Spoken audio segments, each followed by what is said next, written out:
Hola, bienvenidos. En este video vamos a hablar de un spoiler de esta serie, así que diciendo esto, comenzamos. Yu no podía ocultar su emoción, pues era la primera vez que visitaba la fábrica que producía muebles para la exportación y era un negocio lucrativo. Jun, siéntate adelante, le indicó Sor con su habitual tono tranquilo.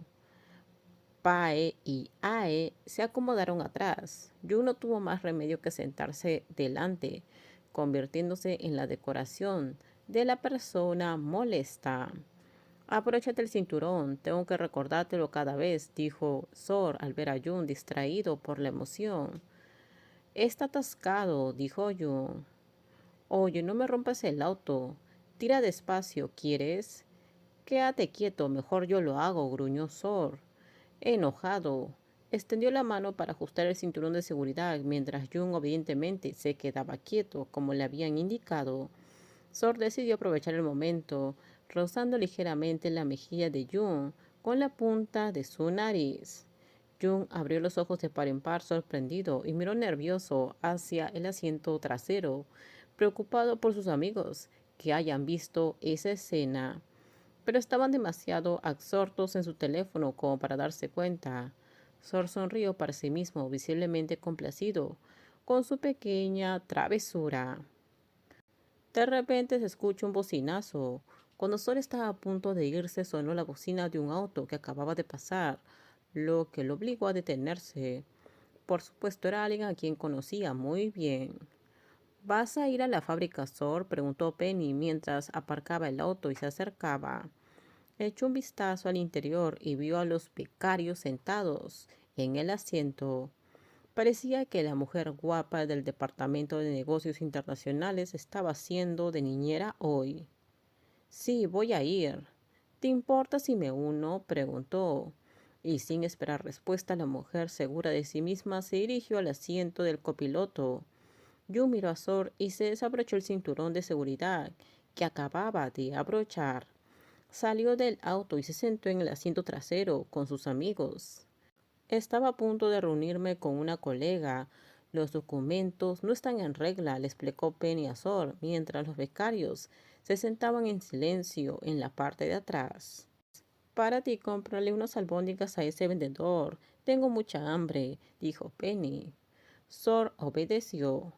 Después de haberle comprado, siguió conduciendo hasta la fábrica, a más de una hora de la ciudad. ¿Quieres?, preguntó Penny, llevándole una albóndiga. Sor negó con la cabeza, rechazando la oferta. Olvidé que prefieres el pollo frito, bromeó con una risa. Ae, que estaba sentado atrás, miró a sus amigos con una mirada traviesa y rápidamente escribió algo en la aplicación de notas de su teléfono. Se lo pasó a su amigo y a Jun para que lo leyeran. Esos dos definitivamente están saliendo. Jun lo leyó y por un instante sintió como si le hubieran arrancado algo del corazón. Recordó que Sora había dicho la noche anterior que no tenía esposa, pero eso incluía novias. Ahora no estaba tan seguro. Si lo son, es una pareja muy picante. Los ojos de Pisor tienen esa mirada. Sor vio a Jun durmiendo con la cabeza apoyada en la ventanilla. Había una almohada en el asiento trasero, pero Ae la había reclamado para abrazar. Durmiendo así, Jun seguramente despertaría con dolor de cuello. Penny notó que Sor miraba repetidamente el retrovisor. Al girarse para comprobarlo, vio a los tres internos profundamente dormidos. Con una sonrisa pícara extendió la mano y la colocó sobre Sor. Él bajó la mirada, apartándole la mano al principio, pero ella insistió y la volvió a colocar. Al darse cuenta que nadie los veía, decidió dejarlo pasar, hasta que la mano de ella empezó a acariciarle. Sor le agarró la mano con firmeza y la apartó. No lo hagas, dijo en tono bajo y firme. Nadie nos está mirando, respondió Penny con indiferencia. Los niños están atrás. Están durmiendo, dijo ella en un tono juguetón. Quedarse dormido no significaba que Jung no se diera cuenta. Oyó la conversación en voz baja entre Sor y Penny y los miró con los ojos entreabiertos. Su comportamiento demasiado familiar le llamó la atención.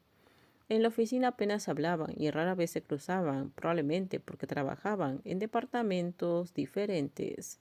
Pero allí estaban, sentados juntos y cómodos en el auto. Desde luego no parecían distantes. Era cierto, parece que son una pareja. Terminamos, déjenme sus comentarios ustedes qué opinan sobre este spoiler. Por favor, si gustó el video, dale me gusta, suscríbanse, bye bye.